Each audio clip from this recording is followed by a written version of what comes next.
to the fight, playing with powers they don't understand. Will they fuck it all up or will they save the land? Treachery, vanity, loitering and worse. They are their own worst enemies. These fuckers don't need no cause. Authors and dragons. Authors and dragons.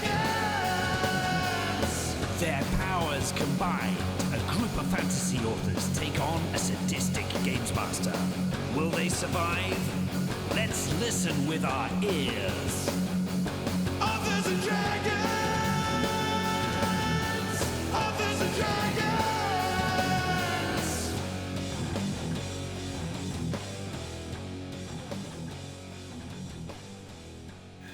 Hey there, I'm John Hartness, and I'll be playing the role of Fandango the Feathered, bard of all trades and master of getting the absolute crap beat out of him last game. In real life, I write multiple series, including the Black Knight Chronicles, the Bubba the Monster Hunter novellas and short stories, and the Quincy Harker Demon Hunter novellas and novels, the most recent of which, Conspiracy Theory, is available right now in ebook and paperback and hardcover. So get on out there and gimme yo monies. Hi, I'm Joseph Brassie. I play Bjorg Bjornsson, enthusiastic and violent barbarian. I was an author on the Mongoliad books. My novels Skyfarer and Dragon Road are available from Angry Robot Books. And I am the author of such non-existent titles such as The Wind Through Her Willows, the story of one woman's Randy Laundry. Hey everyone, my name is Rick Gualtieri, and I play the Stallion of the Gods. Yeah, it sounds cooler than it is. In real life, I write several series, including the Toma Bill of the Dead, and the newest Bill of the Dead Adventures, of which Wandering Spirit just came out, and the New Order will be out shortly after you're listening to this. Hello, friends. My name is Robert Bevin. I play the role of Klaus Richter, notorious rogue, and currently a weasel. In real life, I write the Caverns and Creatures series of comedy fantasy novels and short stories, starting with the first book, Critical Failures. I also write a large portion of the Shingles series, the latest of which is Jacko Pumpkins, which is available now. Hi there, my name's Steve Wetherill, and I play Brandon Firemaster, sexually attractive monk, sexually attractive puma, sexually attractive victim of a severe beating by a Bulette. In real life, I write such books as The Doomsayer Journeys with Falstaff Books and Shoot the Dead, and The Totally Legend of Brandon Firemaster, the Brandon Firemaster origin story. Go check that out when you get a minute, please. Hey there, folks. I am Drew Hayes, author, dungeon master, and I excel at surprises in the moonlit light without ever even trying. I've written books such as Superpowered, Fred the Vampire Accountant, NPCs, Villains Codes, upcoming number 2, not ready to announce that yet, but it is trucking along through edits, don't worry, and the recent Shingles Action Cadabra. Before we hop in, we just wanted to make a mention that wherever you're enjoying Authors and Dragons, whether it be Spotify, YouTube, Amazon Podcasts, your grandmother's trailer, please click subscribe, because that helps support us here at Authors and Dragons. And speaking of supporting us, I wanted to mention our Patreon page, www.patreon.com/authorsanddragons. Everything we take in, it goes back into the podcast so we can support it. And as a result, we give you free shit for it. So for just $1.50 a month, you can get our Junior Adventurer tier, in which case we give you a first look at our monthly comic book pages. Next level up, $5 makes you a Senior Adventurer. That not only gets you access to our exclusive Discord channel, but you also get first access to Authors and Dragons at the Movies and our monthly Mimic Chest, which if you haven't listened to those yet, they are fucking hilarious. But wait, that's not all. $10 a month makes you a Statdorf. That gets you all the benefits of the previous tiers, as well as you can join us monthly live when we record our At the Movies. Don't know what At the Movies are? Sign up for Patreon and you'll find out. They're awesome. There's also a bunch of them on the main feed at this point. Well, that too. Like, way more behind the paywall, don't get me wrong. But if the concept intrigues you, there's absolutely some try before you buy if you want to go see what that's all about. We stand by those. Those are quality fun most of the time. Last time on Authors and Dragons, our noble adventurers had battled a slightly less noble land shark because it lost. A Bulette. It stomped them pretty good. It did some damage, but in the end, they overpowered and killed it. The beautiful, majestic, swimming beast of the land. Now we shit stomp it. It bit the Bulette. Yeah, I was going to say, what do you want to do with its corpse? And Stallion, actually, you are up in an ish. I say a quick prayer over it, then I hoof stomp its skull in. You can roll me an attack. This thing is still pretty hardy, even dead. I think most of its armor is just natural, so... 23. All right, you can hit it. Give me some damage. 7. All right. You manage to put a dent in a chunk of its skull, but it's frankly too much to stomp in. Like, just the physics of that are not going to work with your size. You're going to have to crush it in multiple attacks. That's okay. I signed it with my signature there. You did. You hoof stamped it good. Weasels are carnivores. I'd like to find... That's not funny. Oh, yes it is. It's a little funny. I was just going to say I would like to find... You've been eating plenty of protein there. As much time as you've spent gnawing on your own meat, yeah, that's funny. I wasn't eating it. It was all the way down your fucking throat, pal. You were eating it. Wow. I just assumed you were gonna like go in this thing's asshole and like eat the whole Bulette from the inside, cartoon style. Not from its asshole. I was going to look for an entry wound that was Wow. big enough for me to crawl into. Not Let's better. Not a monster. A little better. A little better. I mean, for us, that was practically restrained. Brandon Thighmeister and Bjorg were both in the fight, which means there are slashing weapons in play. So Yes. sure, there are slashing wounds on this creature. All right. Well, I would like to go eat my fill. Are you actually wiggling inside, or are you just like stuffing your head in and chomping? I mean, if there's good meat to chomp by stuffing my head in, fine. If not, I'll go looking for the good stuff. Really, the only way to find out how quality each bit of it is to try. All right. I'll try what I can eat with my head. All right, we're gonna see you're going in on the underbelly. So there's a kind of a thick but slightly fatty layer. There's a little bit of marbling in there. That Roll me an sounds attack. Let's see delicious. how well you manage to bite, because it is still tough. All right. Bite. That seems like an appropriate attack. Yep. Wow. Luckily, you do get advantage because it's a corpse. Good, because if not, I rolled a natural 1. And with advantage, I rolled a 16. Yeah, I'm not going to take away its natural armor, but I am going to give you guys advantage to hit the dead body. A 16. Oh man, that actually doesn't. You are not able to tear off a chunk of the flesh. Man, this thing's fucking tough. You're biting basically, since you're right by on its outer area, you're kind of biting the part that has some of the natural armor toughness. Klaus is used to a liquid diet. If you go deeper in, I'll lower that AC Well, substantially. the idea was to penetrate that through a wound, but Right, there's still just tough muscle. You're kind of at the outer shell. is it like a shark? Does it pee through its skin? I'm going to be honest with you, man. The monster manual doesn't say, but I'm going to guess no, because it's not Alright. in the water, so there's no reason for it to. All right, because that would just be gross. Does there have to be a reason? That would be beneath me. All right. Well, Brandon Thighmaster, your friends are violating a corpse. How would you like to... I'm not.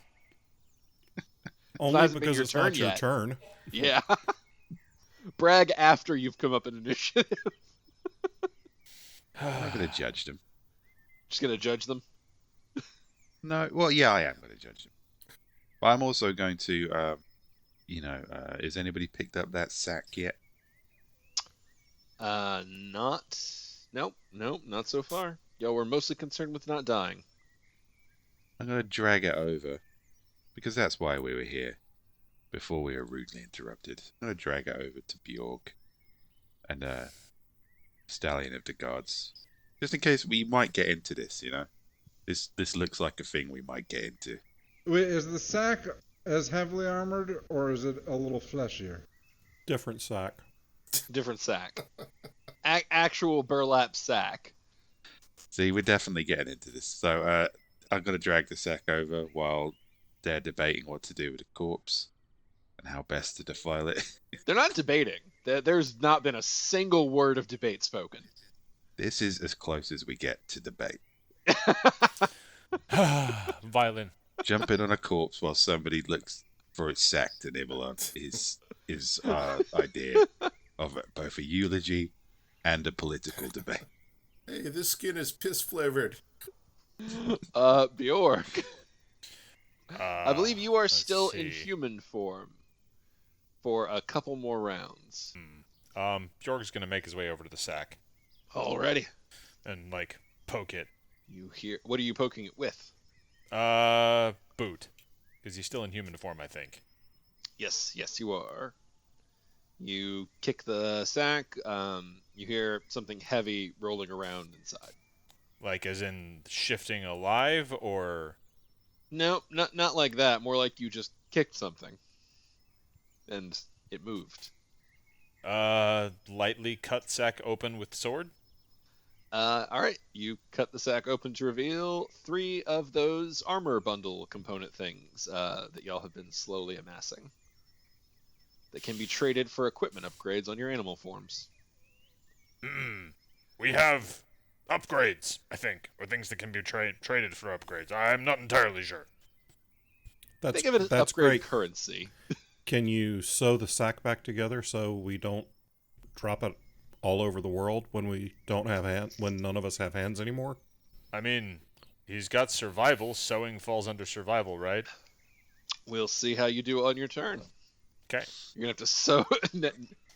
Now the timer really comes into play. Can I hear their conversation from where I am? Roll me a perception, man. You are a little bit inside of a bullet. Yeah. 7. Yeah, I'm gonna say you are a bit too much blood in the All ears. That's fine. Fandango. Yeah. Perhaps you would care to cast Mend or something like that upon the sack. Don't have that spell. Oh, I 'Cause know. I've It's a useful Never spell. cared enough to want to fix anything. I just blow shit up.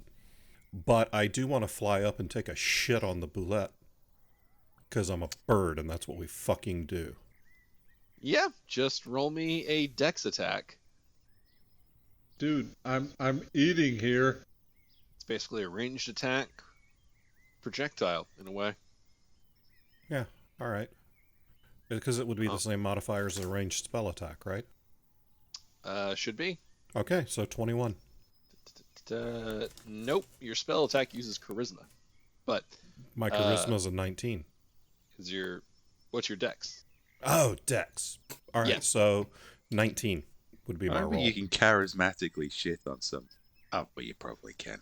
You know, Of that's a course big- I He can. might be able I'm to. fucking Fandango. You do also still get advantage because, again, corpse. So I guess Okay, 20. so 20.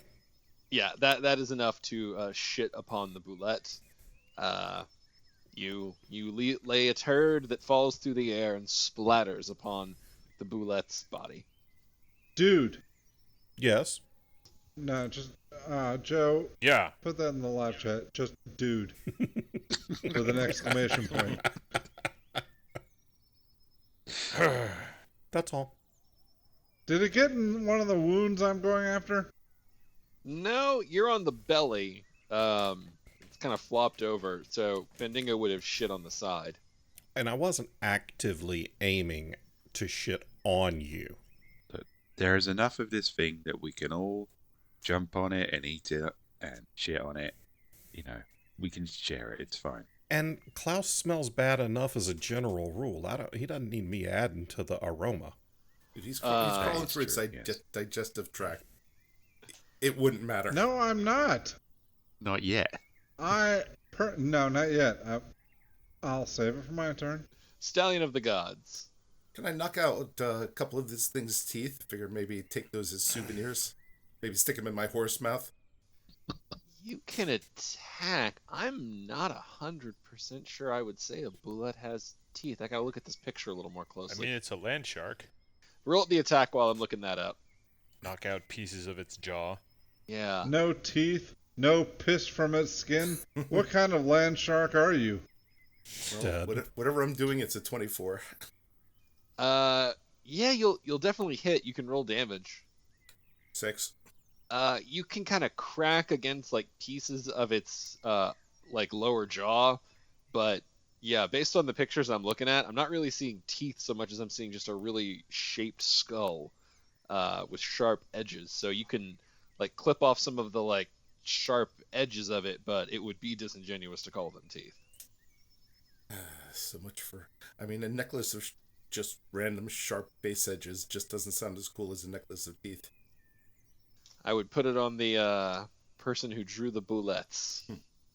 I mean, it sounds like you'd just be constantly explaining that to people. Yeah. And that would make people uncomfortable. Different picture. Yeah, same thing. Alrighty. Klaus. All right, I'm gonna see. I'm not making a lot of headway through the belly wounds, so I was thinking about the digestive tract, but not from the anus. Wow. I'd like to go in through the mouth. A little better. To be clear, you can go deeper into the belly wound. There wasn't resistance. There was just fatty, marbly meat immediately upon entering.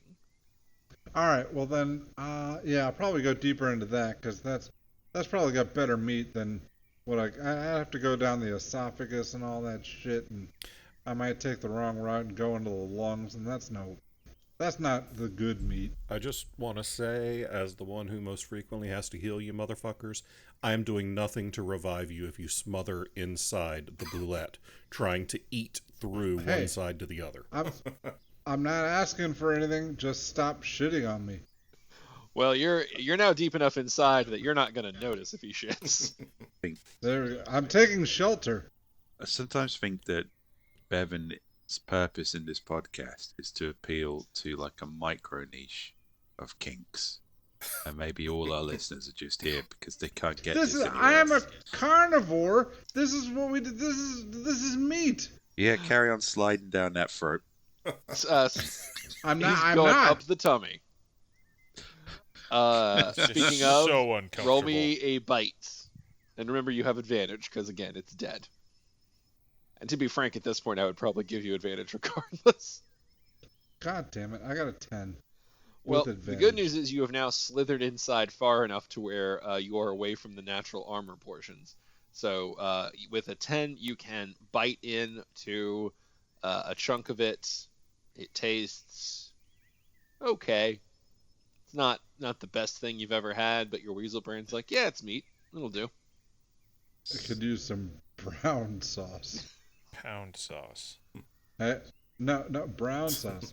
Steve? Pound sauce. Yeah, it doesn't taste as good as the meat he normally eats. Pound sauce is definitely weirder. Brandon Thighmaster, Keep would your you like pound to sauce blaspheme yourself. the corpse? No, I mean, we seem to be doing a pretty good job of it. I don't want to take away any work or satisfaction from my comrades. Guess I'll just... I don't know, this thing was a dick. We didn't do anything to it. It just attacked us. I don't know if it was one of the sentient animals that were out here. And I don't care either way. Alright. It's dead now. Whatever soul it has departed. It's okay tasting husk. I'll let him get on with it. All right, Bjork, give me a survival check. All right, let's try and sew this sack up. That is 6. All right, you have widened the hole slightly. God damn it. Aside from blaspheming the corpse, is Bjork the only one who's doing anything actual productive. I mean, Yeah. I have a plan. Have none of you motherfuckers ever eaten before? I mean, not like that. You are on an island where free food rains from the sky every morning. If a free Bulette rains from the sky, I'm scared. I mean, it doesn't look at all tasty. Well, I'm here to tell you, it's okay. Looks like leathery, burnt rubber. So, all right. So if y'all are just destroying this thing, we'll let you auto succeed on eating it, smashing its head in, etc. Bjorg, we'll say you've got 4 rounds left of being human, so you have 4 survival checks with which to try and mend this bag. All right, should I just make 4 checks? Let's do it. All right. I think you still have a bardic inspiration somewhere. Yeah, I wouldn't burn it on another 6. That's another 6. Did you think this sack had jumped out of the dirt and attacked us? 11. Okay, you've repaired the damage you did with the 2 6s. You've got 2 left. That's a 19. All right, you can stitch the hole. Good. All right, now we move to the poof, and Bjorg becomes Bjorg. Big noises! So now you gents have to make the big question. Are you going to press on, or are you going to go for a short rest or a long rest? The sun is setting. Y'all been going for a while. It is pretty much coming up on nighttime. I'm good for a long rest. Yeah, the, I'm out yeah, of stuff. beat to fuck guy who has to heal you bastards is good for a long rest. I'm pretty full. I could use a nap. I suppose we could use this Bulette corpse as shelter. Use it for everything else. Just Tauntaun style. One step ahead of you, brother. You can use that for shelter if you want. I'm going to cast Tiny Hut and hide inside my purple magical dome for 8 hours. Because I have that spell left, and I have a 10-foot radius dome of force for 8 hours. And if you guys want to join me, you can hang out inside. Can we put the Bulette corpse inside the purple dome? How big is a Bulette corpse? It is large size, so I think probably... Hang on, let me look. It's a tiny hut. Yeah, it's 10-foot radius. 10-foot radius. 20 feet across. Yeah. I think you could get the Bulette, but I don't think you could get everybody and the Bulette. Well, now we've got a decision to make then, haven't we? Who do we like less? 20. I'm fine inside the Bulette. Yeah, it's not like Klaus takes up additional room. And fuck Gordon. So, Yeah, stay outside and keep watch, Gordon. Yeah, I'm getting in the hut. Gordon, feel free to sleep in the land shark's mouth. Good night. Okay. So you guys cast the spell, and the spell fails. Oh, goddamn, Fandango, you suck. Yeah, you Change your plan, might want to have read that. 9 creatures of medium size or smaller can fit inside the dome. The spell fails if its area includes a larger creature or more than 9 creatures. okay, then I'll move. Then I'll move and I'll cast it again because I have 2 spell slots of that level left. So now I have 1 left. All right, we can't include the land shark. Anybody who wants in can get in, but you, Klaus, you staying in the shark? Or you coming in the hut? I'm absolutely in the shark. All right. Everybody else wanting the hut? Sure. Yes. Yeah. Is a horse a medium-sized creature or a large creature? It's a question for Stallion of the Gods, I believe. I'm not asking about your dick. I was going to say, it's a bit personal. I was going to say, it depends which part you're asking about. Because the penis is small, you see. Fuck you. Mind of a horse, dick of a halfling. I mean, I take up 2 squares, so I think actually all of the quadrupeds are large. Yeah, every horse I'm finding on the MM is large. Stallion, you got to sleep in the land shark. It's not that big. Me and Bacon and Kitty Cat can sleep in the hut. Good night. Brandon Thighmaster is taking up a lot. No, he's medium. You're okay. I mean, he's a cat. He's he a can cat. fold up. He can roll up in a ball. Yeah, I mean, he's mediocre. Yeah. No. Okay, so the people in the hut are going to be Brandon, Bjorg, and Fandango. Everybody else is outside. Okay. All right, so before Stallion of the Gods goes to sleep, he's going to walk behind one of these bushes so he's out of sight of the tiny hut and Gordon. And then he's going to walk back around. He makes sure that he's out of sight for a moment. And then Stallion of the Gods is gone. And Silas Horse has arrived. Silas Maine. What an incredible coincidence. Silas also isn't dead, but is also a horse. What a wacky world we live in. This is so strange. Is anybody taking watch? Bjorg will take watch. I'll take a watch since I'm outside. Yes, Silas. Since you've been slacking off all this time, you can take the watch. I'll stand here and pray for you losers. How did you both end up horses? That is so insane. Well, technically, he's a horse of another color. And we're Get out. Good night to you, sir. So, night falls, a bright orange moon rises across the horizon, and you notice a fog kind of creeping in slowly across the plains. It moves in slow at first, and then thick and dense until you can barely see the ground underneath you, and then a stiff wind comes right around midnight and blows, and you find that the fog has dissipated, but the landscape doesn't look quite the way you remember it. Huh. This landscape looks much more delicious. Well, yeah, I guess we fertilized the land with dead Bulette. I'm the one who shit on it. And I think that, Bjorg, Brandon, and Fendingo will still be unconscious as they are, well, in a hut, so not really observing anything. So, Stallion and Bjorg, you two give me initiatives, as you are the only two conscious. Silas gets a 16. Bjorg gets a natural 1. This is not my night.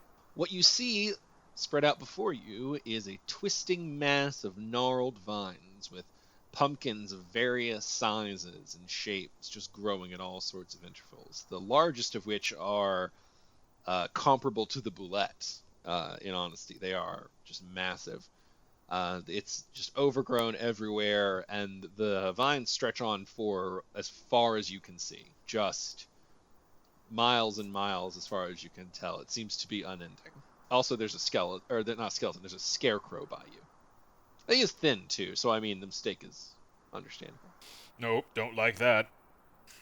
Well, Stallion of the Gods, you have first action. All right.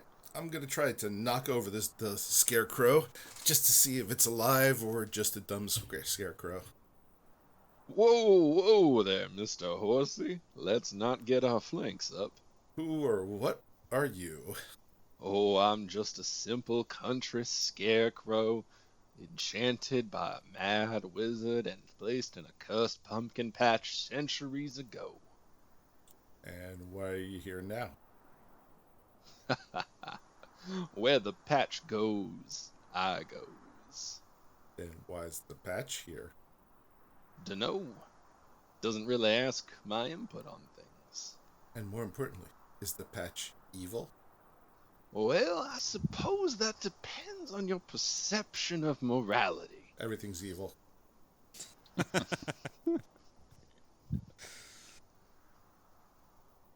All right, Bjorg. Bjorg is going to look at the... Can he hear all of this? Yeah. You guys were on watch. Bjorg wait. is gonna... You can't be in the hut and on watch. The Yes, hut is he not can. clear. Yeah, you can see through the hut from inside. Oh, You can't I thought see. it was... It's opaque from the outside. It's a two-way mirror hut. Ah, okay. There you go. I am going to need a perception to hear it, though. Okay, alright, let me... And Fandingo's probably snoring in, rhythm. It's an 18.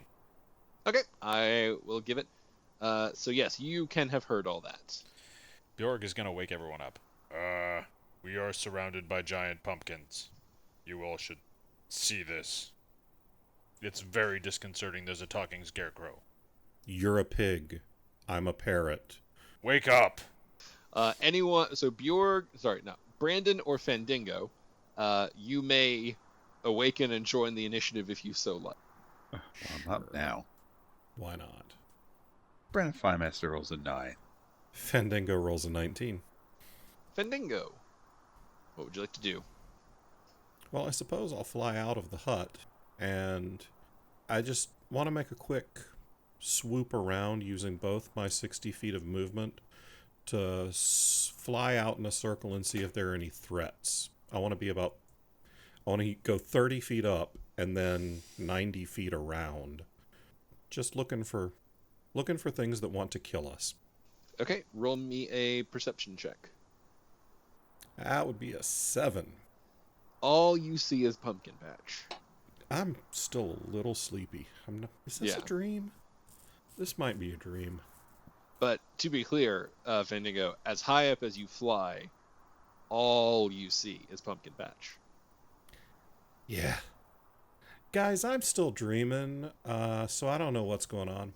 Well, perhaps Stallion... Alright, if you're going to change identities, you have to change your label on your character on Roll20. Oh, hold on. Silas Main. Alright, there we go. It is your turn. So he confirmed that these pumpkins are evil. So I will turn away and I will shoot arrows into the biggest one over here. Okay, roll me attacks. A 12 and a 16. Both hit.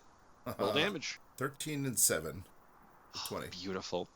And now, I want you to roll me a d4 plus 3. 5. Alrighty. So, what you all see happen is the pumpkin bursts open. The arrows hit and it just explodes. Because Silas Main just did a shitload of damage to a piece of vegetable. It's like just a gourd. It's not really made to withstand giant horse-sized bolts. And as the, gore of pumpkin rains down, you all hear a distinct fluttering sound as something comes bursting out of it. And in fact, little wrapped candies come bursting out of the pumpkin. I knew it. Evil. Yeah, they're evil. 5 in total. They fly over, but only 3 can attack you at a time. So, 9, 11, 10. Fuck you and your sweet tooth. Yep. They fly around and they attempt to get in your mouth, but you dodge away. Unfortunately, the 2 that can't get in your mouth, they do go for the sleeping Klaus, and on him they are going to get advantage. I'm okay with that. Shit. Natural 20 and 22. Gonna guess both of those hit the. Damn it. Yes, those both hit. All right. Why don't you go ahead and roll me initiative, Klaus, because this is definitely gonna wake you up. That's some dessert to go with that meat. Klaus rolls a 15. All right. I'll add you to the tracker. And then while I'm doing that, go ahead and roll me 2 d6s. 5 and 5. Okie dokie. Actually, that works out really well. It's going to be your turn. All right, 5 and 5. So all of these candies are different colors. And depending on what you roll is what you grab. So it looks like, Klaus, you had 2 purple candies. Yay. So roll 2d4. 4 and 2. All right, 6 limbs grow from your back, sides, other limbs, face, as you are just now a ball of limbs for the next 3 rounds. Octo-weasel. Your speed is halved. I'm not all going dex-based, anywhere, buddy. all dex-based abilities and checks are functioning at disadvantage. Yeah, that is where you are. You're just a ball of weasel arms. God, it's human Klausopede. Double 5. Not a human Klausopede, it's a weasel Klausopede. All right, Brandon Thighmaster. Okay, Brandon Firemaster steps out of the tiny hut and immediately sees all this bullshit. And, you know what? I'm not getting involved. Klaus has eaten something he shouldn't. Silas Main is attacking a gourd. I will talk to the scarecrow. He looks like perhaps the only person who might offer a sensible explanation as to what is going on. Hello there, Mr. Scarecrow. Why, hello there. What can I do for you? Before we start, I don't like to make assumptions of people, but are you yearning for the sweet release of death?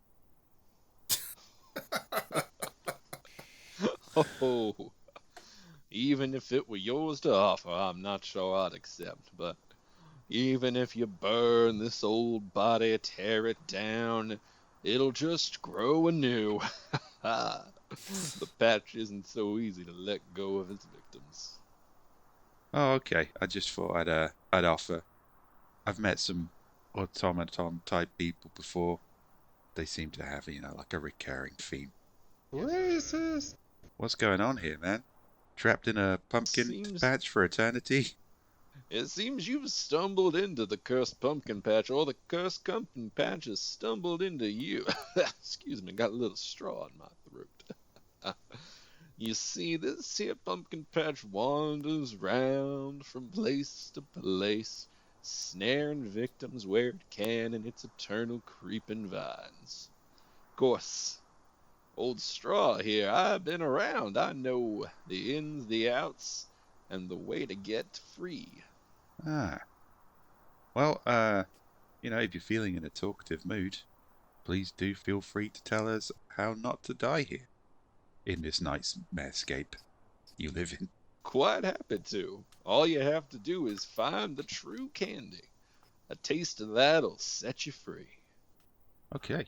I had a gnome say something real similar to me once, and I lost 6 months. But boy, the songs I wrote. Just throwing that out there. Yeah, I mean, if it comes to eating things off the floor without identifying them, we're the party for you. We've got this. Let's hustle, guys. This sparks questionable joy. I think all our joy is questionable joy, Pig Bjorg. I killed the pumpkin. I'm happy. So we need to find the true candy. Putting two and two together, it looks like Silas Main might be ahead of the curve here.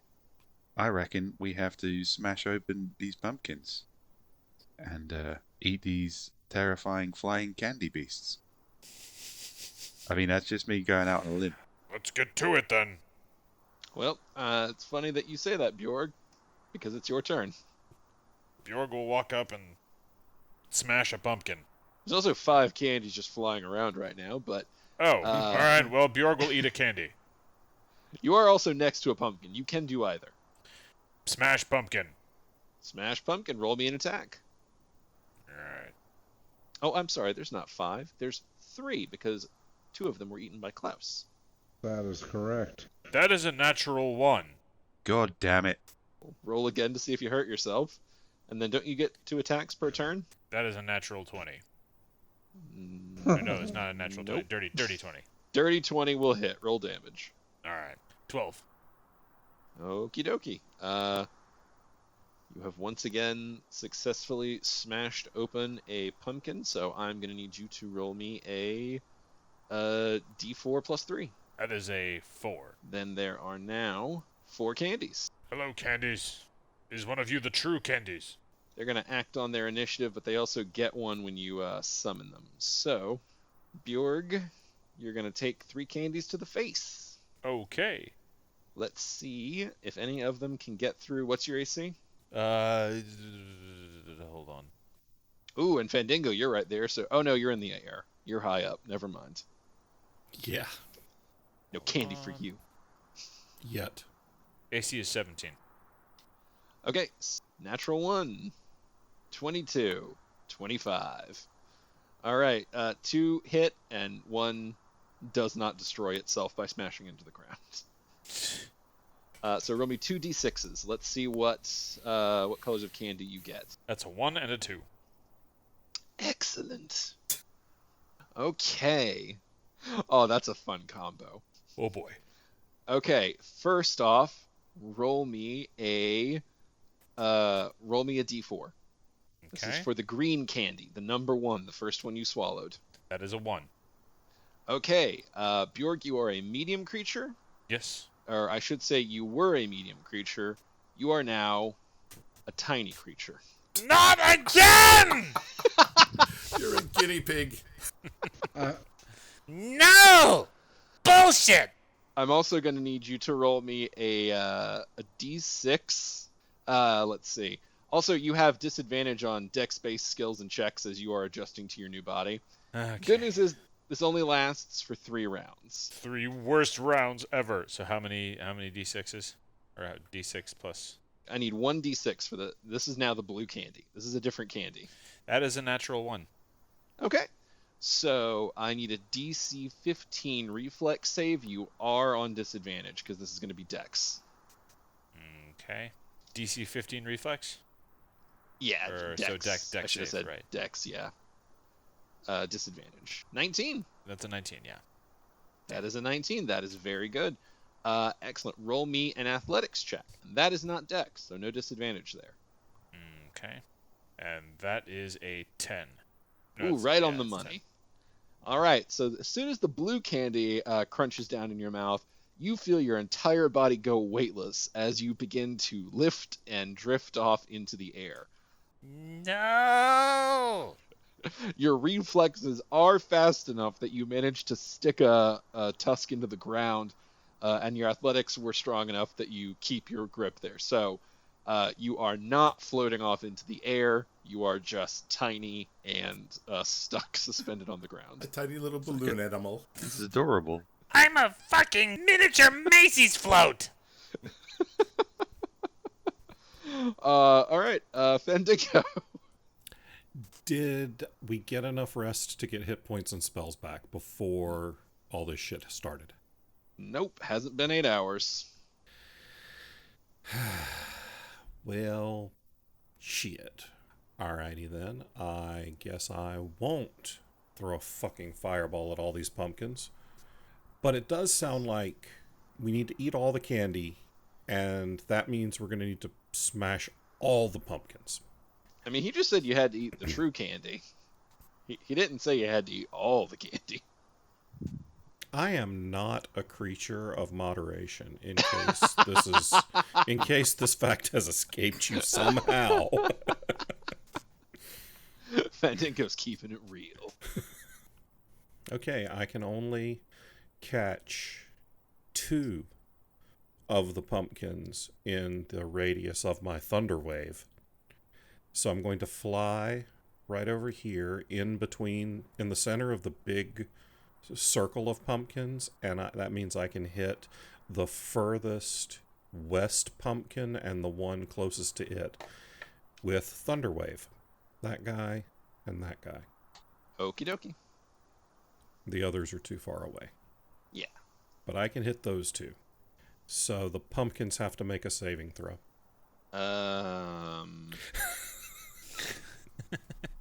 Just going to go a flat D20 on this one. 18. All right, so they take half damage and I don't push them away. All right. Go pumpkins. Go pumpkins. Guess we're not smashing pumpkins. Smiling politely. So I thunder wave them for 5 each. Okay. You crack open the pumpkins. Boom, shaka shaka. So I hope you know that means I need you to roll me D4 plus 3 and do that twice, not combined. 5 and 4. And how high up are you? I couldn't I had to land to cast Thunderwave. Ah, excellent. Okay. Yeah.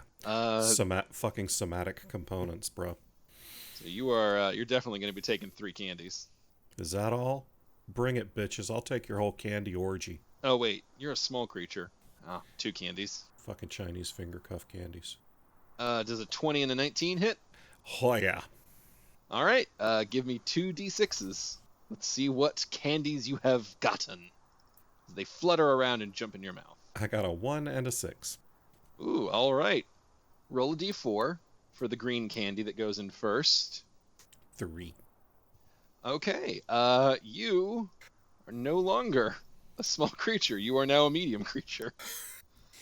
I'm a big bird, yo. You are like, man, this is awesome. And then the pink candy flies in your mouth while you are celebrating.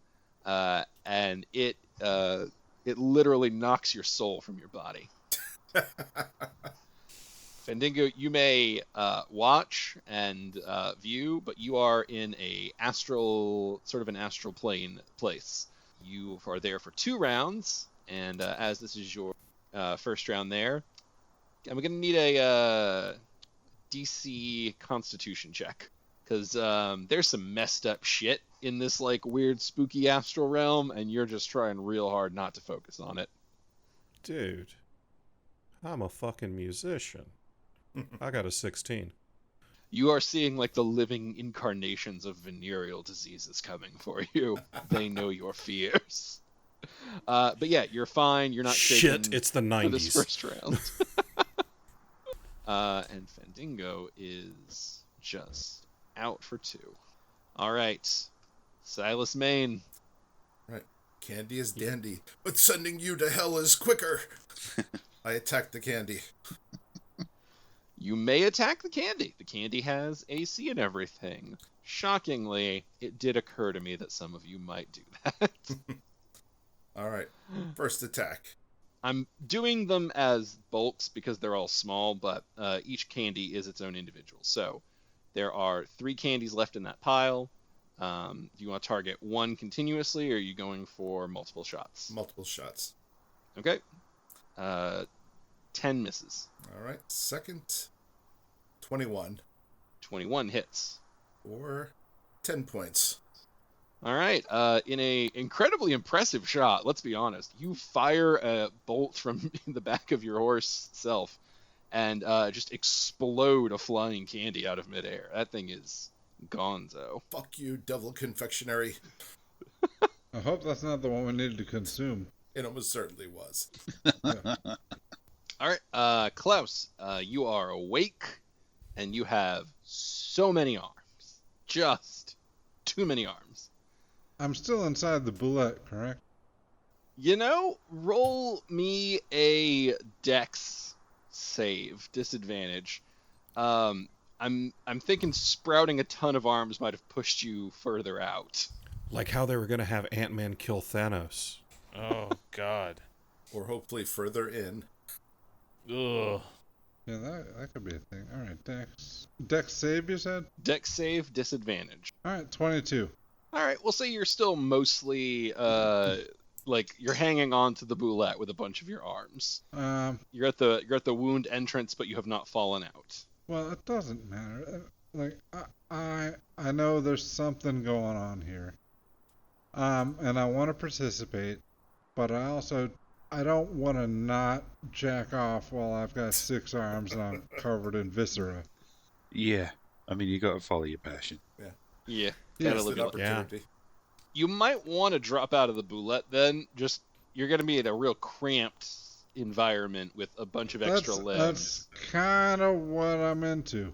I mean, I'm going to have to ask you to roll a separate dex check to manage to jerk off with the extra limbs inside the Bulette. Yeah, all right, I'll do that. Dex check? Got it. I think Fair enough. experience should give him advantage, though. Oh, he has disadvantage, so at best it would wash him. So do I have disadvantage? You have disadvantage on all dex stuff right now, because again, All right. you are a ball of limbs. All right, 8. You are rubbing your tummy, but you can't quite get to where you want to get. There's weirdly all elbows in the way. Oh, yeah, I understand there's a difference between the character and the player, but it's making me hard.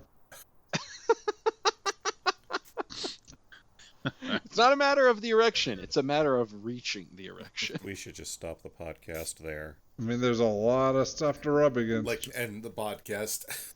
We're never we're never beating that. On that note, all of the candy now has a turn. Oh.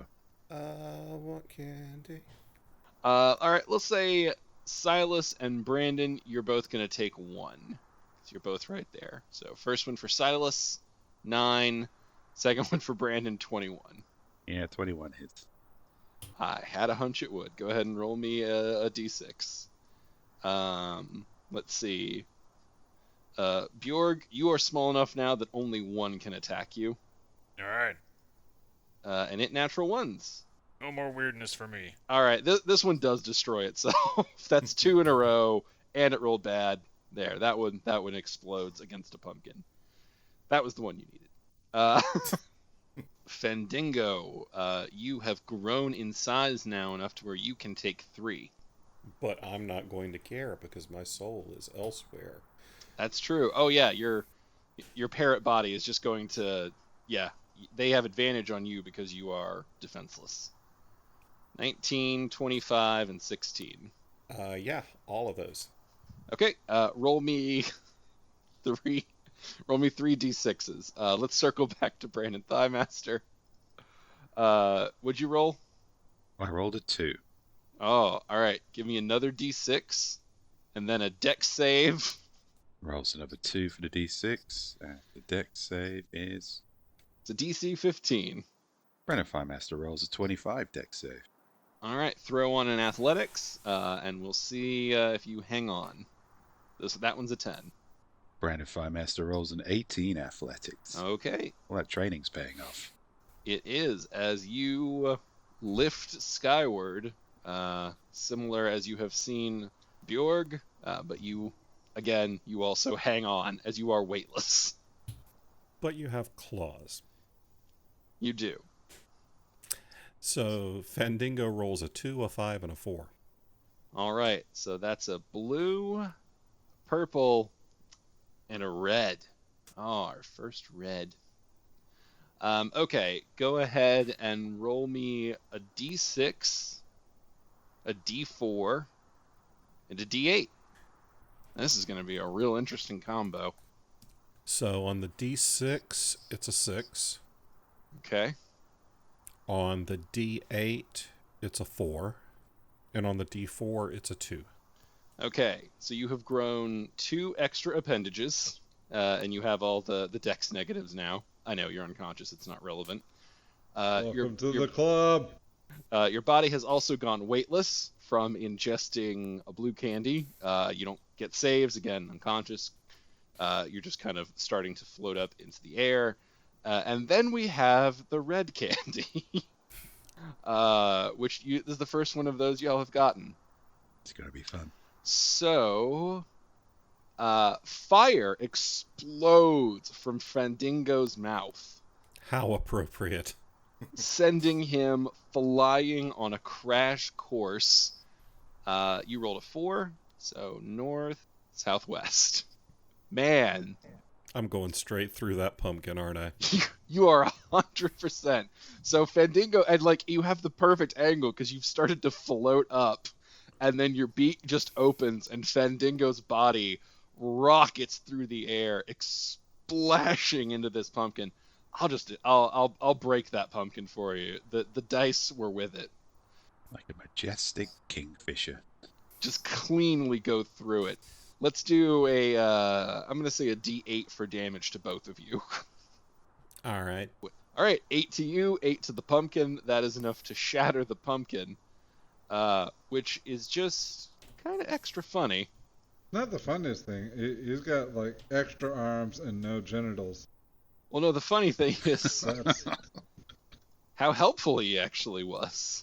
agree to disagree. What the fuck is that? That is a pile of candy that rises up and begins to move around. So there's like a sentient candy golem. Pretty much just a big old thing. I named him the Candy Crunch. Seems legit. Candy Voltron. I was wondering when y'all were going to find him, and then Fandingo found him in spectacular fashion. Fantastical fashion, please. Indeed, yeah. Anyway, your body has floated 10 feet into the air. Whatever. I'm a bird. And I need a con save from you, sir, because you are still stuck in the terrible shadowy realm. Yeah, more dangerous is the fact that since I hadn't regained hit points from resting, that 8 damage was pretty fucking relevant. 14 for a constitution save. Or do I have disadvantage? No, not on Constitution, because all the stuff you've gotten is physical. Yeah, 14. And that one, I think... that's a 12, so you're fine. I ain't afraid of no ghost chlamydia things floating around at me. All right, Brandon. You can all know about the candy golem because Fandingo's way of exposing it was very eye-catching. But your body is trying to float right now, FYI. Yeah, there's not a lot I can do about that. I guess I'm just going to kind of hang out here and not float off into the ether. I think, I'll have a little chat with this scarecrow guy. Hey, scarecrow guy. How you doing? Oh, bound to eternal torment, but at least I'm getting a fun show tonight. That's a great attitude. Back in the Temple of the Many Fists, we didn't really celebrate Spooky Ween that much. All the kids dressed up as their heroes, which means that they didn't dress up. And we were always taught that fruit was nature's candy. So am I like anywhere in the right ballpark that suggesting that maybe we just eat a pumpkin instead of these evil things that are making us float off into space? Well, I suppose you could eat a pumpkin if you were feeling so inclined, though I might not recommend the magical variety growing here in these parts. You might discover vines creeping off yourself. No, if freedom is what you're after, then you'll be looking for the true candy. The one in the center of that old golem's chest. Ah, right. So, hey guys, the true candy definitely isn't fruit or friendship. It's definitely that monster's heart. Let's rip that sucker out. Very well. Go get him, tiny Bjork. So adorable. Onward to glory. Bjorg, your weightlessness comes to an end because you only had a 1, so it only persisted for 1 round. So, you drop down. You are still small for 2 more rounds, though. Well, Tiny Bjorg is going to charge. In the direction of the golem thing. That's down there where Fandingo passed through, right? Yes. Your speed is going to be halved due to substantial size loss. Can I get all the way there, I think? If you try to dash it, maybe. Yeah, I'll dash it. Yeah! All right. Well, that puts you close in range for your next turn. He's so tiny on the map. I've had to zoom right in. Shut up. Fandingo, your body continues to rise. You are now 20 feet in the air. Okay. But the good news is, next round, you should go back into your body. Is that really all that good in use? Not really. You still have a ton of, you've still got extra limbs and stuff slowing you down, but look at it this way. At least you're 20 feet in the air and rising with the ability to fly. Anyone else does not have that. So, when I sprouted extra limbs, were they extra wings or extra legs? They are extra legs. They are inconvenience. Yeah, that sucks. But it shouldn't really fuck with my flying, so that's fine. It all depends on how you use them. All right, Silas Maine. All right. So I'm going to try to take out that last candy flying around. And if I manage to do that, maybe I'll try my second shot at the golem. You do not have line of sight on the golem right now. You've got that big broken pumpkin in front of you. You can get it. You're just going to have to reorient slightly. All right, then I will just murder this candy for right now and then maybe reposition. 14, the first shot. 14 misses. Oh, wait. No, I'm sorry. The first one was 19. I rolled a Oh, yes, Constitution 19 save. will hit. I thought you were doing the Bob thing where you cut off to add damage. No, I just rolled this wrong thing. Okay. Yeah, 19 hits. All right. That does 12 points. Okie dokie, you have destroyed the candy. Made children everywhere weep. Oh, shiz. It's a good day. So I'm going to move. I am going to make you keep that 13, though. Okay, I wasn't actually gonna attack again. I was just gonna move. Oh, you didn't want to shoot at the Candy Crunch? Yeah, I can try shooting at him, but I imagine the 13's gonna miss. But first, let me move. Probably will. Probably. Actually, nope. Oh, Does that not hits. miss. That hits. Well, then he eats 13. And hold on, I can declare it after I've already hit. Let's see here. Do I have any left?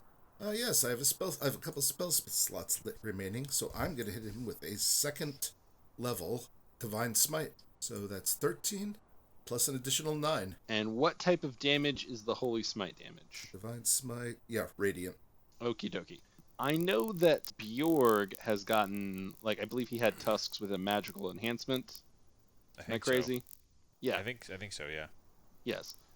Silas, you do not have that. Am I right? I don't believe y'all upgrade. You upgraded yourself for an extra shot, but I don't think you've not upgraded yourself to be counted as magical. No, I don't think I did. No. Okay. The bolt hits, but it just kind of shoots right through, and the candy kind of reforms, except for the blast of radiant damage. That does sear away a chunk of it. Some kind of evil licorice here. All right. A patch of molten candy corn. Brandon Thighmaster, congratulations. You are no longer floating. And you never lost your grip, so you don't have to take damage. Oh, good. I was waiting for the bad news. It's your turn. Well, yeah, I guess that is kind of bad news. Okay, we have a very clear mission. I believe my Puma/Monk speed can get me up to Candy Golem. And I also believe that my monk abilities mean my unarmed strikes count as magical for purposes of fucking shit up. That is correct. I'm pretty sure a monk of your level does have that. Well, in that case, I don't have to do anything particularly clever other than just become a furry ball of death. So I'm going to burn a key point for a flurry of blows, plus my 2 regular attacks. So, bite, claw, claw, claw. We got a natural 20 on the bite, a 12, a 22, and a 13. Wow. Okay, all of those hit. Nice. And I don't think golems are immune to crits in 5th edition No, I anymore. believe they're So not. you do get your full crit damage on that too. And I checked it, and yes, so long as you're 6th level or higher, as a monk, your unarmed strikes count as magical for the purposes of overcoming resistance and immunity to non-magical attacks and damage. Okay, so damage is 16 with the crit, a 7, 8, and a 6. That's officially goddamn amount of damage. 21. It was at 37. That's a chunk. So Brandon Thighmaster just sprints over and spins in a blazing whirl of death and claws and fangs. It's almost like he realized the caloric content of those candies that forced themselves into his mouth, and he's pissed. I am absolutely furious. I've gone like 18 years without a single carbohydrate. All right, Bjorg, you are tiny, and it is your turn. Bjorg is going to run up and charge the thing. Alrighty. How dramatically does this affect? Do I need to lower my damage dice or anything like that, or? Yeah, I'm gonna say lower your damage die by 2 degrees. So what's your normal 2d6 damage? 2d6 plus 5. So we will take it down to 1d4 plus 5. All right. But yours still counts for full damage Yes, that's because you true. have the magical tusk thing. All right, running into charge with a tusk attack. That's 2 attacks. That's a 22 and a 21. Yeah, those will both hit. And 9 damage. And that's max damage, so that's 18 total. Yeah, okay, well done. He's going to run up and nyeh, nyeh. All right, we are just gonna have him go after you, Bjorg, because I forgot to roll him in, and this is the last point in initiative where he could have one. So he's a golem. They're not quick. All right, Candy Crunch is going to rear back and attempt to Candy Crunch you Come on. Guess we should have seen that coming. with a slam. 21. That will hit. That's 20 bludgeoning. Okay. Ow. Definitely rock candy. Yes, it rears back and rocks your world. And with that, Bjorg's hit points are 69. Nice. Nice. Speaking of perversions, Fandango the Fantastical, you are no longer outside your own body. You are still weightless and floating, and you do still have extra limbs. I kind of dig all of this. But you know what?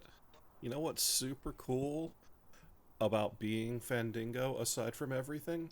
Vicious Mockery only has verbal components, so it doesn't matter. Dope. And it has a range of 60 feet.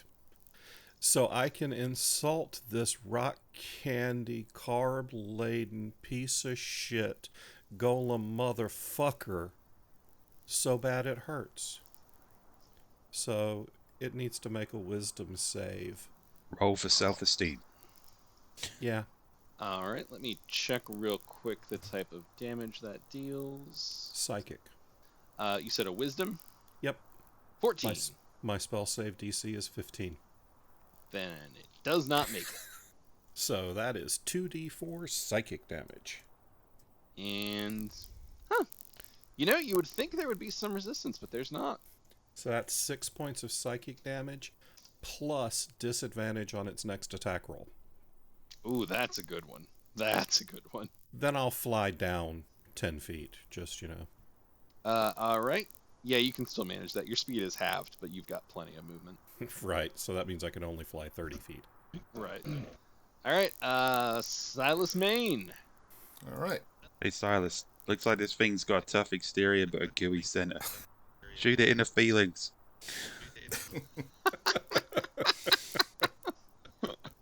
All right. I will shoot 2 bolts at it, and if these bolts hit, I will attach divine smites to them. The first one, 23. Hits. Second one, 19. Hits. Its AC is 9. Okay. All right, so I'll just do the magic damage. Yeah, that's the only. Max 16. Nice. Nice. Very nice. Sweet. I forgot to mention it, Fandango, but you have shrunk back down too. All right. Yeah, you light it up. You do some searing, but it is there's still enough to kind of be cobbled together into a loose affiliation of pieces. But perhaps Klaus, with his one more round of having a disgusting number of limbs, can change everything. I don't think Klaus knows anything about the Summerween trickster, so he's just gonna make the most of his limbs and go for that dex roll again. God damn it. 8. Yeah, that's not gonna do it, man. Ah. You rub it against like a piece of the interior of the Bulette as best you can, but you're not able to get any of the hands around to get the. What did I put all these fucking points in dex for? That boy's so dumb he can't find his dick with 8 legs. You're not wrong. For Klaus, this has been a truly terrifying Halloween special. Yeah. Ooh, plenty. All right, so who wants candy? Definitely don't. I've had enough. You guys are so close, and yet this is happening. All right, so based on what we've got, Bjorg, you are too small for more than one to come after you, so we'll do you first. All right. 20 hits. Yeah, that'll hit. Assuming.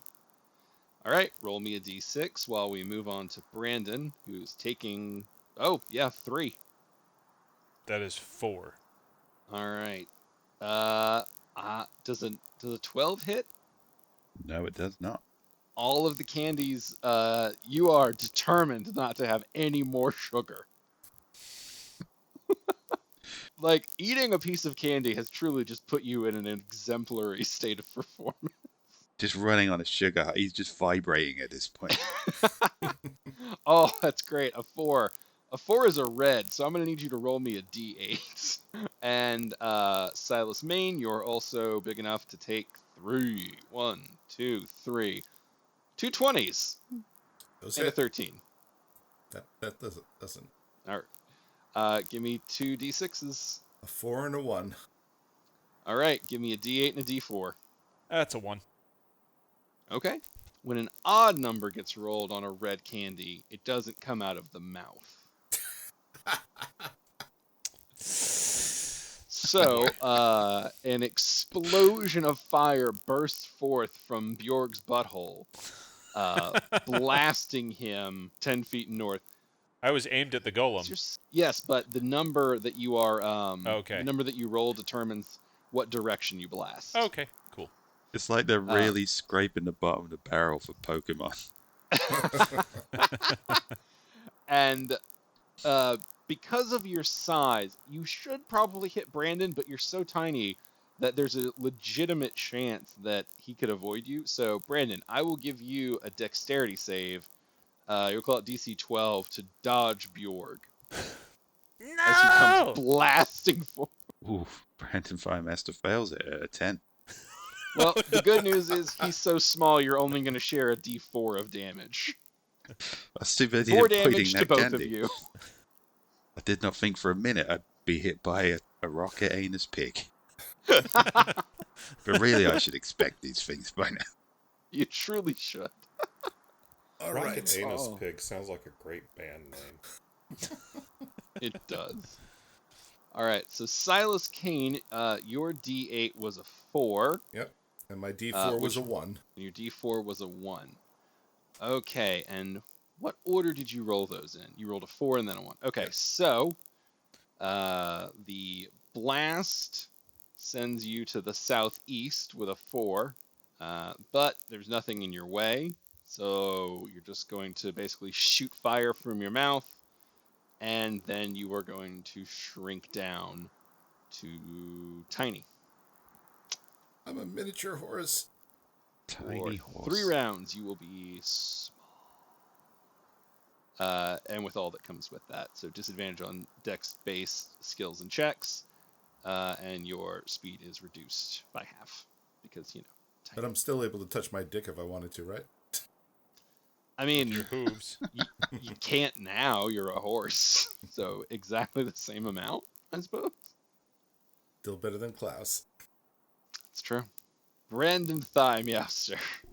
Okay, well, since I'm free of weird effects, I'm just going to Weapon X this golem again. So, same again, burn a key point, flurry of blows. So, bite, and schnickety, schnickety, schnai. That is an 18, a 10, a 13, and a natural 20 on the final floor. Okay. Go ahead and Jesus roll fuck. cumulative damage Damn. just for funsies. Alright, Klaus didn't do a flurry of blows. Klaus has been trying to, but he can't find his dick with 8 hands and a Bulette corpse. So 5 from the bite, and a 7, a 6, and on the natural 20, another 6. So Brandon has had enough of this shit, and just cleaves the arms from it with the first 2 strikes, cuts the head off with the third, and just rips his mouth in and comes out with a blazing orange candy from the heart as the golem just crumples to the. And if you'd like, you can even crunch down on it, Brandon. No. Brandon Firemaster is the kind of guy who gives out toothpaste on spooky week. I will hold it up for Fandango to swoop down and peck. Quick, Fandango, sacrifice your already flabby body with these calories. Bitch, I'm toned. Ish. Bjorg, you are back to normal sized. Yay. And it's your turn. Bjorg will. Okay, so the golem is dead. Yes, the golem is extremely dead. The golem is dead plus. Okay. God, I don't know what he's gonna do now. A lot of fucking candy still to eat. Well, does he know that? I was gonna say, is there any way to?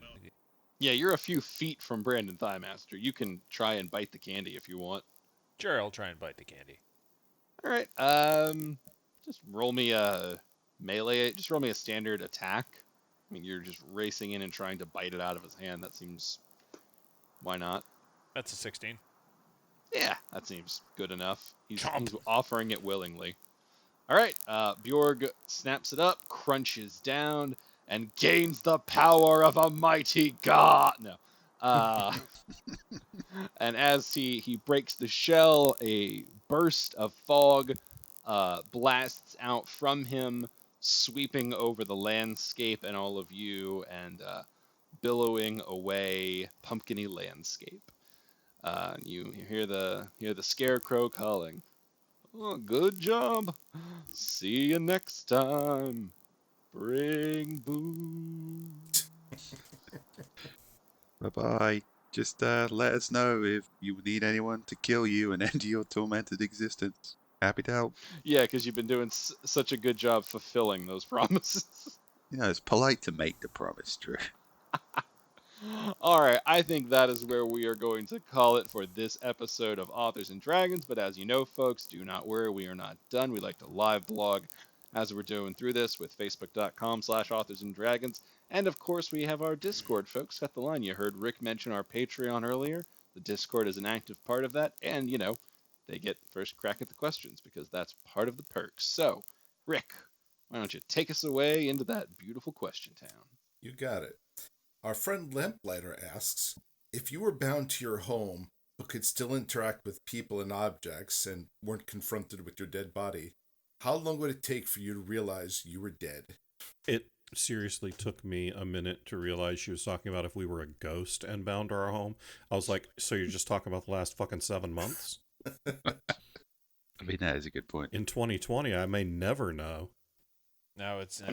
Yeah, this is a different question this year than most. Because if I can interact in my house with people and objects, Yeah. It I would take me about a week to realize I was dead because that's about how often I go out. That's about how often I leave the house right now. Maybe once a week. Yeah, same. I go out food shopping once a week. So, after about a week, people be like, you trying to starve us, asshole? yeah, grocery trip, maybe drive-through. I do like an occasional drive-through. Yeah, about the same, really. Probably at least have 5 days of continuing to show up for work. Oh, that's depressing. Yeah. Oh, God. That brings whole new meaning to the term ghostwriter. I was gonna say, well, what about in the times before? But honestly, I can't even really remember what my days were like in the times before at this point. In the times before, I would have realized within 24 hours because I had to drive my son to school every day. I would have realized in 2 or 3 days because I usually went to the card shop a couple of times a week. Or I was at a convention. Yeah, I think my kids would eventually realize that I wasn't actually coming to pick them up at school, so... It seems like the only thing that would make us realize we weren't dead is somebody complaining at us for not doing our job. All right. Our friend Zach of All Trades asks, what are your characters' greatest fears or worst nightmares? I mean, Fandango's spent multiple episodes now without his dick, so that's kind of his worst nightmare. I would say for Bjorg, his worst nightmare is boredom. For Brandon, we had it in this episode. It's complex carbohydrates. I think for Silas, it's just like dying and Toreg being, I would have loved you just for being you. Dying and finding out his god's actually entirely reasonable. Oh, he'd be furious. Let's do the other Zach of All Trades question, because I actually genuinely want to hear y'all's answers to that. The favorite Halloween episodes. Oh. Our friend Zach of All Trades also asks, what is a favorite Halloween episode of a TV show that you like? I'm gonna go with the Halloween episode of Gravity Falls. Very good one. It wins points for A, being genuinely scary because Gravity Falls. B, being really good character development for the protagonists, and C, being genuinely clever in what the monster was. Oh yeah, absolutely. I won't say anything for the folks out there who haven't seen it, but it's a treat. Light inspiration has colored this game. I'm gonna go back way, way, way back, and I'm not sure I would say it's my favorite, but it's one I've always remembered because it's so fucked up. But the Halloween episode of Punky Brewster. Dude. Yeah, it's some serious drugs going on there. Yeah, I have no idea what that one is. You're gonna have to enlighten us a little bit. What makes that episode particularly scare special. They just had a whole lot of psychedelic jump scares in there. Like for some reason, I remember them being in some cave or so, and they look down through some like corridor, and you think, okay, we're not going to see anything, and suddenly there's this like psychedelic skull just like popping out at the screen, and I just remember going, "That's fucked." This was much younger Rick, by the way. This was not creepy 49-year-old Rick watching Punky Brewster. This is back when Rick still had feelings. I'm gonna go with one of the Bob's Burgers episodes, the Halloween one, the one where they take Louise to a haunted house that they've prepared in a different neighborhood. I really enjoy Bob's Burgers in general. I like their Halloween episodes, although they do tend to best shine in Thanksgiving. But that one is a really fun episode. It's great character development for Louise, who doesn't often get it necessarily, since she's just fun to see exist as she is. And yeah, it's very heartfelt, it's very fun, and it captures the Halloween magic pretty well. I am going to be a basic bitch and go for a Simpsons Treehouse of Horror. And we have talked about this on our Patreon exclusive podcast, A Mimic Chess, where we did Everything's Coming Up podcasts. Can't remember which Treehouse of Horror number it was, but it's one where Homer does the Sound of Thunder shtick. 5. 5. Yeah. Treehouse of Horror. The whole 5. episode is just so tight for jokes all the way through, and it lampoons some kind of classics. It's very fun. I think I would definitely pick a Simpsons Treehouse of Horror. For me, that is kind of the definitive Halloween special. But yeah, maybe 5 off the top of my head. So I'm going to take WCW Halloween Havoc 1995, which had Chris Benoit and Dean Malenko defeating Steven Regal and Bobby Eaton. It had Sabu against Jerry Lynn. And it had the first appearance of the Giant, who went on to become the Big Show, in a monster truck match against Hulk Hogan. Okay, so our friend Daniel said, "What's the strangest constraint you've ever put on writing for a project? Some examples I can think of are a naive narrator or a strange perspective character, or etc." I tried to make a full book out of 5 novellas told from a first-person perspective. That was kind of a weird setup. I'm not a very good writer, so that. Boo, false modesty. No, really. All have read my shit. I'm not very good. I don't know. I don't do any of. I don't put constraints on myself. It's hard enough to fucking sell books as it is. I kind of get what it means. Like the Fred one truly was my good example. Like maybe an odd setup, or like you're trying to get into the headspace of a weird character, or just maybe something that pushed you outside your comfort zone. I branched out and did a military science fiction novel, but I mean, a lot of people know of my Cara Vance, pen name. So I mean, that's probably about as far out there as it goes. But last month I launched I put out a novella, and the main character was from my Toma Bill series, pretty much the one character that like almost everybody universally hates. And I purposely just put out a book from their perspective. I was gonna say, for the one I just finished for Punk Rock Paladin, I had like single perspective books are not, that weird or anything new for things, but it was new for me. And one of the problems I had was there was a shit ton of stuff happening that the protagonist was not aware of or couldn't see, so I had to convey all of that without, dropping into narration or shit like that. So that was a challenge. Like for context, almost everything I've ever written has been multiple POV books. So writing one with just one was made me squirm. It's even harder when you're doing it in first person, and then you're just like, there's literally no way my protagonist / narrator can know this. So Yep. Okay. Got to figure that out later. Yeah, most of my kind of attempts at restrictions for stylistic purposes I usually abandon if they inconvenience me in the slightest.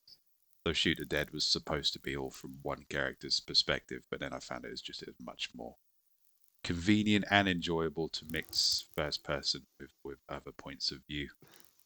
And I've always hated songs in fantasy books, songs and poems. I always find them a little bit cringy. But for some reason, when I was writing Far Into the Dark, I thought, I've got to put a song in this. And then I thought, I should probably put a song every chapter. And then I sort of got halfway through and thought, why am I doing that? That's a very weird restriction to place on myself. So I just abandoned it. It's a lot. That's a lot of extra. I mean, they were quite large chapters, but even then I just thought, these are fun to write, but I don't have to force myself to do this. No one's going to hold me to account over this. So I just didn't. Bonus material. Hmm. So the front books are kind of weird, but I think if we're talking about like a strange constraint, and timing wise, this works out well. My Choose Your Spooky Outcome event that I do every year has got to be one of my weirdest constraint / writing things experiences. And for those who are not familiar, on my site from October 19th through October 31st, I do a 13 days of Halloween event called Choose Your Spooky Outcome, where it's a choose your own adventure style story that I'm writing every day. So on the 19th, the first chapter goes up.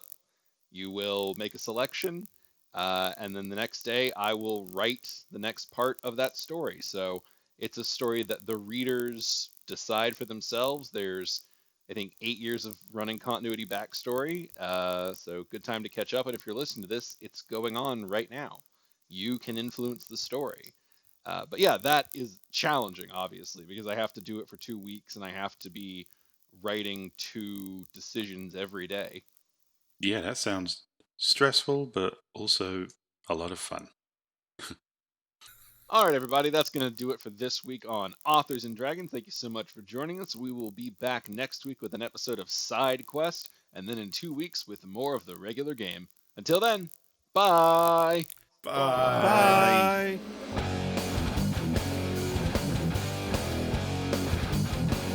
Authors and Dragons is brought to you under a Creative Commons license, meaning you are free to share this material so long as credit is given to those who created it, which is us, the people you just heard play the game. Opening and closing themes performed by the Gore Core 4. Authors and Dragons! Authors and Dragons!